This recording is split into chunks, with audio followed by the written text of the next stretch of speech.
He mopped the same marble floors every night, a ghost in a grand museum of secrets he could never afford to visit by day. To most, he was invisible, just another janitor whose name no one bothered to learn. But one evening, beneath layers of dust and neglect, he uncovered something extraordinary, a painting worth millions. The discovery should have been his triumph, proof of character, honesty, history redeemed. Instead, it awakened questions no one was ready to face, about race, identity, and a past carefully buried. Because what began as an act of integrity would soon reveal a truth that rewrote everything. What if the keys to royalty were hidden in the hands of the man they overlooked? For 20 years, Samuel Daniels had cleaned the same museum halls, a silent guardian among masterpieces he'd never studied but learned to love. Each night, he clocked in after the last guest left, pushing his mop through galleries heavy with history and quiet judgment. His coworkers respected him, but few knew him. Outside those stone walls, his name didn't carry weight, just another black man working the night shift in a city that barely noticed. He found peace in the rhythm, mop, rinse, repeat. Art surrounded him, yet none belonged to him. He'd grown used to that invisible line, the one between those who created and those who cleaned. But on a rainy Tuesday night, his routine cracked. A forgotten storage room door stood slightly ajar, a light flickering inside. That's where everything began to change.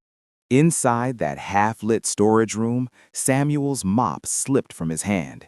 The air was thick with dust and disuse. Crates were stacked like quiet sentinels. But one box had cracked open, revealing the corner of a painting, its colors still vibrant beneath decades of grime. Something about it felt alive. He brushed away the dust with his sleeve and froze at the signature, a royal crest, faint but unmistakable. Museums didn't just misplace art like this, they hid it. His heart pounded. He had no reason to know art authentication, but years of quiet observation had taught him enough.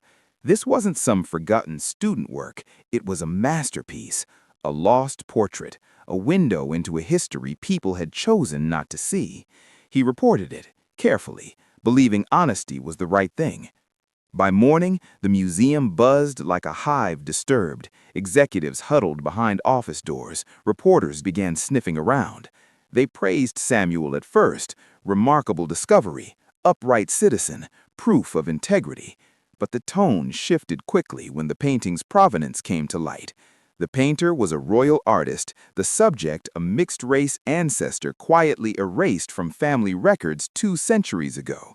Suddenly, this wasn't just about finding art, it was about exposing lineage the powerful had buried. The museum board grew cold, questions turned sharp, polite smiles disappeared. Samuel noticed the security guards following him more closely now, the subtle pairing of praise with suspicion. Someone even suggested in a whisper he wasn't meant to hear that maybe he'd planted the painting himself. The gratitude for his honesty curdled into doubt. He went home to a slip of paper taped to his door. Stop talking to the press. Over the next days, journalists visited, digging into his background more than the story itself. Every headline carried a racial undertone. Janitor stumbles upon priceless royal painting. Not man, not expert, not human curiosity. Janitor, as if his job defined the limits of his worth. Still, he refused to stay silent. He shared what he knew, the painting's signature, the crest, the records he'd found in dusty archives. Social media caught fire. Some hailed him as a symbol of integrity. Others mocked him, accusing him of exploiting his race for attention. The same honesty that had made him proud now became ammunition against him. Then, one evening, his access badge failed at the museum door.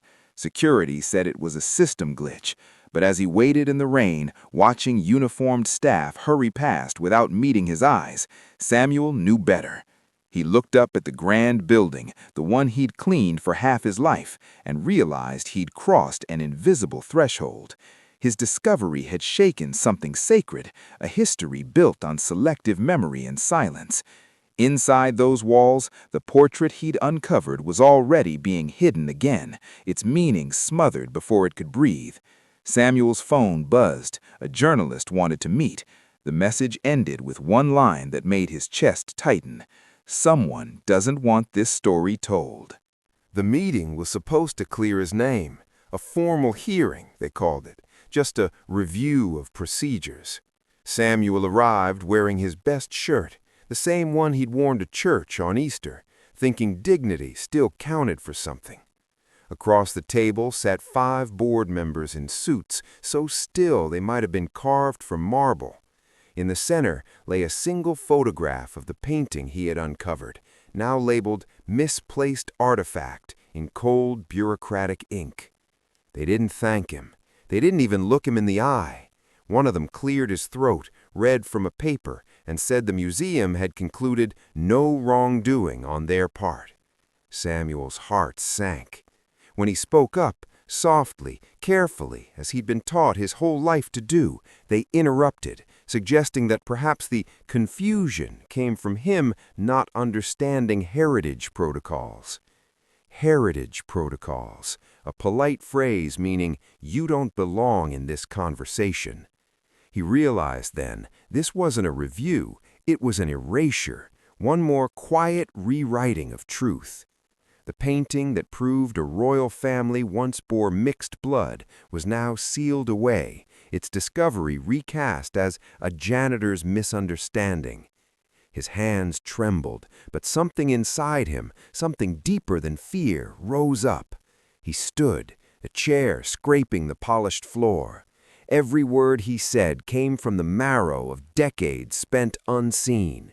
He told them he wouldn't stay silent, that history didn't belong to those who could afford to hide it, that honesty wasn't a mistake.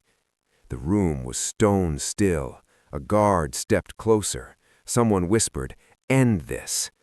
Samuel looked around one last time, the marble floors gleaming with his years of labor, and said, "You can bury a painting, but you can't bury the truth." The words hung heavy in the air. He walked out, the sound of his footsteps echoing like a verdict. But outside, cameras were already waiting. The museum never reinstated Samuel. The official statement called it a miscommunication, but the silence that followed spoke louder than any apology. Yet, his story had already taken on a life of its own. The video clip of him leaving the boardroom, his quiet defiance, that single line about the truth, circulated across headlines and timelines around the world. What the museum tried to contain had spilled into the open. People began asking who decides which heritage is worth remembering and who gets written out. Samuel never chased fame, but his discovery forced a conversation no one could easily turn away from.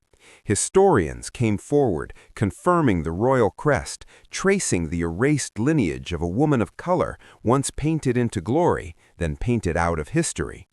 Grassroots groups demanded restitution. Schools requested the story for their classrooms.